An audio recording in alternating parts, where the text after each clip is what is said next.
ట్రైలర్‌లో మీరు బాలయ్య గారి స్పీచ్‌ని కొద్దిగా ఏదో ఇది చేశారు. హ్మ్.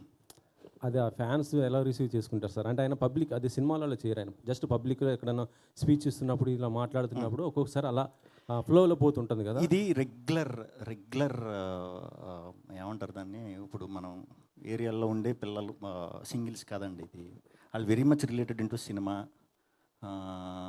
క్రికెట్ ఇవన్నీ రెగ్యులర్గా చూస్తారు కదా! చూసేవాళ్ళు అందరూ కూడా సరదాగా ఫ్రెండ్స్ కూర్చున్నప్పుడు హీరోల్లాగా మారుతారు. మీకు తెలిసే ఉంటుంది. ఒక 2 వేసిన తర్వాత హీరోల డైలాగులు చెప్పటాలు, డ్యాన్సులు చేయటాలు వెరీ వెరీ కామన్ అది. సో బాలయ్య బాబు గారిది మీరు పట్టారు. ఇంకా చాలామంది హీరోల రెఫరెన్స్లు ఉంటాయి దీంట్లో 100%.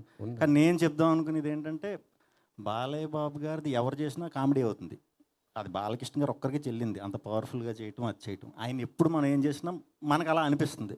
ఆయన కానీ ఆగలేం మనం. బాలయ్యలాగా డైలాగులు చెప్తాం, క్లబ్లో జై బాలయ్య అంటాం.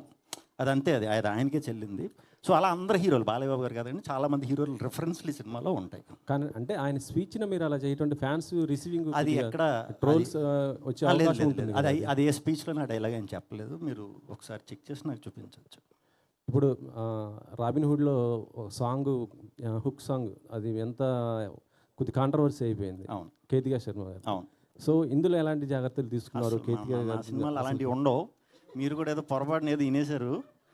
మేబీ మీరు ఇప్పుడు డబుల్ మీనింగ్ అన్నారు కదా, డబుల్ మీనింగ్ చచ్చిన ఉండవు, సంస్క్రిట్ ఉంటాయి ఎక్కువ. అది చాలామంది డబుల్ మీనింగ్ అనుకున్నారు. సో మరి ఇప్పుడు సంస్క్రిట్ నేను నేర్పమంటే కష్టం. అలాంటివి ఏమి ఉండవండి నా సినిమాలు, అసలు ఉండవు. అందులో ఆడవాళ్ళకి నేను ఎక్కువ ప్రాధాన్యత ఇస్తాను, మీ అందరికీ తెలిసిందే అది. సో ఏమి ఉండవు, అలాంటి సాంగ్స్ ఏమి లేవు.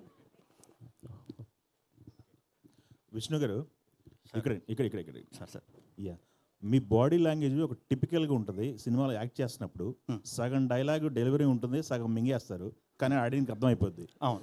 ప్రతి సినిమాలో మీకంటూ సపరేట్గా బాడీ లాంగ్వేజ్. డైరెక్టర్లు మిమ్మల్ని మీకు జెల్ అవుతున్నారా, మీరు డైరెక్టర్లు జెల్ అవుతున్నారా, ఎలా చేయించుకుంటున్నారు మీతో? తెలియదండి, అది ఎగ్జాక్ట్ తెలీదు. నాకు తమిళ్ రాదు, ఆయనకి తెలుగు రాదు. మీరేం చెప్పినా నడిచిపోయింది. సో ఎక్కువ మేము చేసుకునే ముందు ఇది సీన్ అని చెప్పిన తర్వాత మేము ఎక్కువ డిస్కస్ చేసుకునే చేసేవాళ్ళం. అయితే డైలాగ్ మీ సగం మింగిడం అన్నదాన్ని ఒప్పుకుంటున్నారా? ఎలాగ అర్థమైపోతుంది, మింగేయడం బెటర్ కదండి.